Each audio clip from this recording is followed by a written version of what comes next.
तो हेलो वाले स्वागत है आपका आज के नए वीडियो में। और आज हम लोग पढ़ने जा रहे हैं लेबर लॉ के महत्वपूर्ण टिप्पणियों को, जो कि 4 महत्वपूर्ण टिप्पणियां हैं या छोटे छोटे वर्ड्स हैं जो अक्सर पूछे जाते हैं। ठीक है, शुरू करते हैं टिप्पणियों को। ये वीडियो आपके लेबर लॉ के पॉइंट ऑफ व्यू से बहुत ज्यादा इंपॉर्टेंट है कि उद्योग क्या होता है, ऐच्छिक विभाजन क्या होता है, कर्मकार क्या होता है, नियोजक क्या होता है। इन 4 टॉपिक्स को हम लोग बहुत ही डीपली पढ़ेंगे। ठीक है, यानी कि जो औद्योगिक विवाद अधिनियम 1947 की 4 शब्दावलियां हैं, यानी इंडस्ट्री क्या है, वॉलेंट्री क्या है, वॉलेंट्री आर्बिट्रेशन क्या है, वर्कमैन क्या है, एम्प्लॉयर्स क्या है। ठीक है, उनका पूरे श्रम जो कानून की नींव है, ये जो 4 शब्दावलियां हैं और इन पर परिभाषाओं को समझ लेते हैं तो आप ये तय कर पाएंगे कि कौन सा विवाद लेबर कोर्ट में जाएगा और कौन सा नहीं। चलो एक एक को पढ़ना शुरू करते हैं कि उद्योग इंडस्ट्री धारा 2J के अंतर्गत बताई गई है कि उद्योग की परिभाषा इस अधिनियम में सबसे अधिक विवादित और चर्चित रही है। ठीक है, परिभाषा देखते हैं कि धारा 2J के अनुसार उद्योग का अर्थ है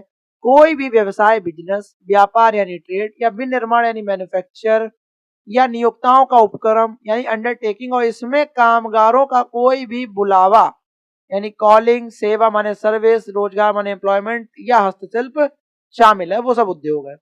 महत्वपूर्ण इसमें केस लॉ देखे तो बैंगलोर वाटर सप्लाई बनाम राजप्पा 1978 का मैटर था। इस मैटर में क्या हो रहा हुआ कि इस ऐतिहासिक केस में सुप्रीम कोर्ट ने ट्रिपल टेस्ट यानी तिहरा परीक्षण दिया।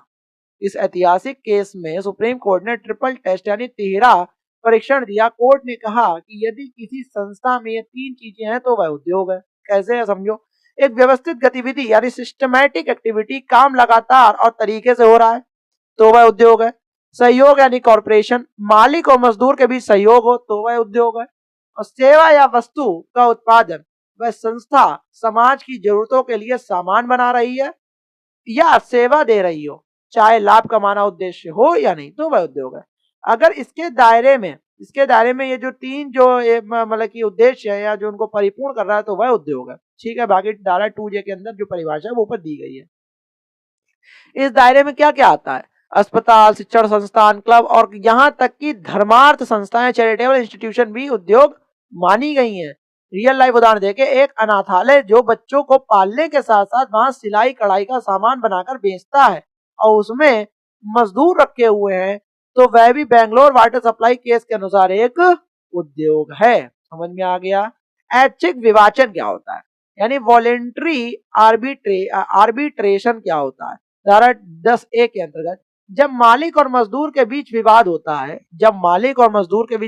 है, तो वे कोर्ट एडजुडिकेशन जाने के बजाय किसी तीसरे निष्पक्ष व्यक्ति से फैसला करवा सकते हैं। इसे ऐच्छिक विभाजन कहते हैं। मुख्य प्रावधान देखें, मतलब बिचौलिया, बीच में कॉम्प्रोमाइज करवाने वाला। ठीक है, मतलब एक तरीके से समझने के लिए बोले कॉम्प्रोमाइज मैटर हो जाता है तो वो जो करवाने आता है वो ऐच्छिक विभाजन होता है। धारा 10A के अंदर ये बताया गया है। सहमति देके, दोनों पक्षों को लिखित रूप से सहमत होना चाहिए कि वे अपना मामला किसी मध्यस्थ यानी आर्बिट्रेटर को सौंपना चाहते हैं। सहमति ये होनी चाहिए दोनों पक्षों को, तो पहले तो लिखित रूप में सहमत होना चाहिए कि वे जो अपना मामला है वो क्या चाहते हैं, किसी मध्यस्थ आर्बिट्रेटर को सौंपना चाहते हैं।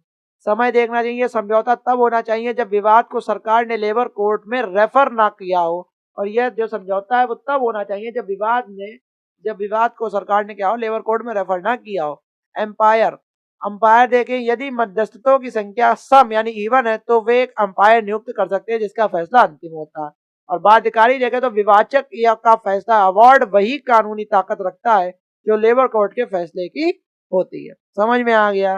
रियल लाइफ उदाहरण देखो, मान लीजिए एक फैक्ट्री में बोनस को लेकर विवाद है। मालिक और यूनियन मिलकर तय करते हैं कि वे कोर्ट के चक्कर नहीं काटेंगे और अपने क्षेत्र के एक रिटायर्ड जज को विवाचक चुनते हैं। जज दोनों के पास उनका जो फैसला देगा वही ऐच्छिक विभाजन कहलाएगा। समझ में आया। फिर कर्मकार वर्कमैन धारा 2S के अंतर्गत बताया गया है क्या है वर्कमैन। अधिनियम की सुरक्षा केवल उसे मिलती है जो कर्मकार की श्रेणी में आता है। जो अधिनियम है उसकी सुरक्षा केवल उसे मिलती है जो कर्मकार की श्रेणी में आता है। समझ में आया। क्या कौन आता है कर्मकार की श्रेणी में, यानी कि जो अधिनियम है उसकी सुरक्षा उसे ही केवल मिलेगी जो वर्कमैन की श्रेणी में आता। परिभाषा देखेंगे तो कोई भी व्यक्ति जो किसी उद्योग में कुशल यानी स्किल्ड, अकुशल, अनस्किल्ड या मैनुअल, क्लर्क या तकनीकी टेक्निकल काम के लिए मजदूरी पर रखा गया है वो क्या है, वर्कमैन है, कर्मकार है।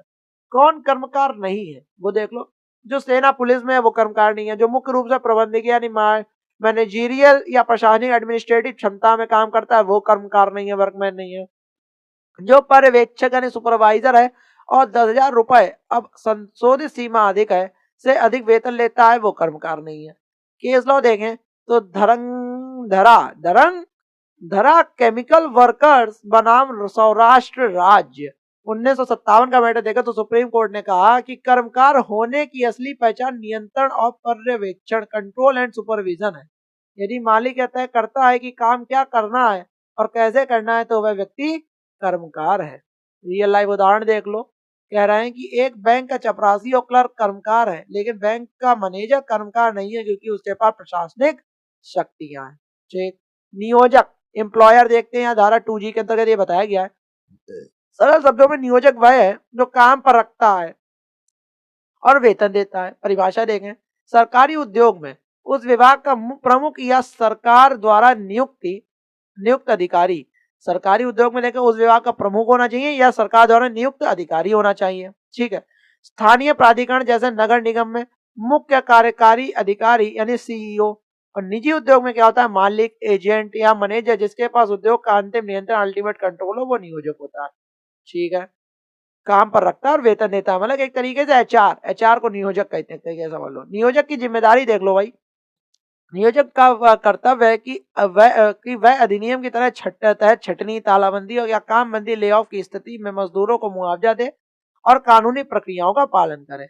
और एंड में निष्कर्ष या कंक्लूजन क्या कहता है कि एक बीएलएलबी के छात्र के रूप में आपको यह सारांश देखना चाहिए कि उद्योग वह मंच है जहां काम होता है। नियोजक और कर्मकार उस मंच के दो मुख्य पात्र हैं और ऐच्छिक विभाजन वह तरीका है जिससे वे कोर्ट के बाद शांति से अपना विवाद सुलझा सकते हैं। और परीक्षा के लिए सुझाव देख लो आगे तो ये जब आप उद्योग के बारे में लिखें तो बेंगलोर वाटर सप्लाई केस का जिक्र जरूर रूप से करें क्योंकि ये ट्रिपल एक तरीके से रिव्यू का एक तरीके से बताता है। और कर्मकार के लिए धारा 2 और के अपवादों को स्पष्ट रूप से जरूर लिखें जिससे एक तरीके से पॉइंटेड आंसर की आप जो है नींव रख सकते हैं। मेरे हिसाब से आपको समझ में आ गया होगा।